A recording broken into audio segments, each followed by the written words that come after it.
Hi friends, please subscribe to Amravati Media and press the bell icon for more latest updates.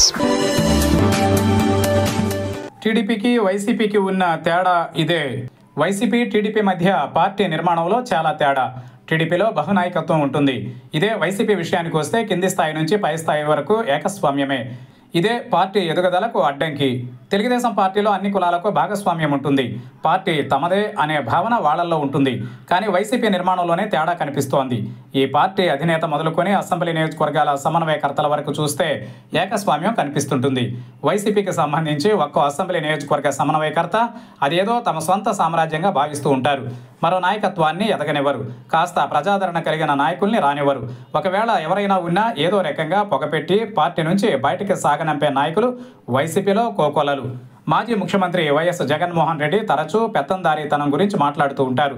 నిజానికి ఆ లక్షణాలన్నీ తన పార్టీలో ఉన్నాయనే వాస్తవాన్ని ఆయన గ్రహించలేకపోతున్నారు. వైసీపీలో ప్రజాదరణతో సంబంధం లేకుండా కేవలం వైఎస్ జగన్తో వ్యక్తిగత సాన్నిహిత్యం, సంబంధాలే తమకు ఎన్నిసార్లైనా టికెట్ ఇప్పిస్తాయనే భరోసా ఆ పార్టీ నాయకులలో ఉంది. దీని నుంచి జగన్ బయటపడలేకపోతున్నారు. నిజంగా అందరినీ కలుపుకుని పోయే లక్షణాలు జగన్ మొదలుకొని ఆ పార్టీ సమన్వయకర్తలకు ఉండి ఉంటే కూటమి బలపడేది కాదు. వైసీపీ బలహీనతే కూటమి బలం.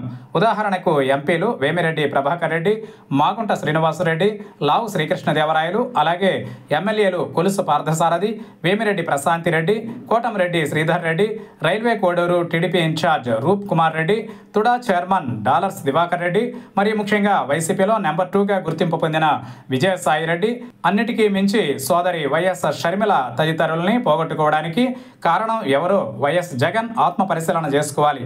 ఏదైనా సమస్య వస్తే సానుకూలంగా పరిష్కరించుకోవడం నాయకత్వ సమర్థతకు నిదర్శనం. అంతేకాని చెప్పుడు మాటలు వింటూ ఉన్నోళ్లను పోగొట్టుకోవడం, కొత్త వాళ్లను చేర్చుకోలేకుంటే చివరికి పితిరీలు మోసేవాళ్లే మిగులుతారు. అసెంబ్లీ నియోజకవర్గాల్లో కూడా బహునాయకత్వం పెరగాలి. గ్రామ మండల స్థాయి నాయకులకు జగన్తో నేరుగా మాట్లాడగలిగే కనెక్టివిటీ ఉండాలి. ఇప్పటి వరకు అది లేదు. కానీ టీడీపీలో అందుకు భిన్నమైన పరిస్థితి ఉంది. సీఎం చంద్రబాబు, ఆయన కుమారుడు లోకేష్కు నేరుగా కేడర్తో సత్సంబంధాలు ఉన్నాయి. ఎవరికి ఎలాంటి ప్రాధాన్యం ఇవ్వాలో వాళ్లే నిర్ణయించుకుంటారు. కానీ వైసీపీలో జగన్ సొంత నియామకాలు చాలా తక్కువ. ఎవరో సిఫార్సు చేస్తే వాళ్లకు పదవులు ఇస్తూ సంతకాలు చేయడానికే జగన్ పరిమితం. ఈ ధోరణి మారినప్పుడే వైసీపీకి మంచి భవిష్యత్తు ఉంటుంది. ఆలోచించుకోవాల్సింది జగనే.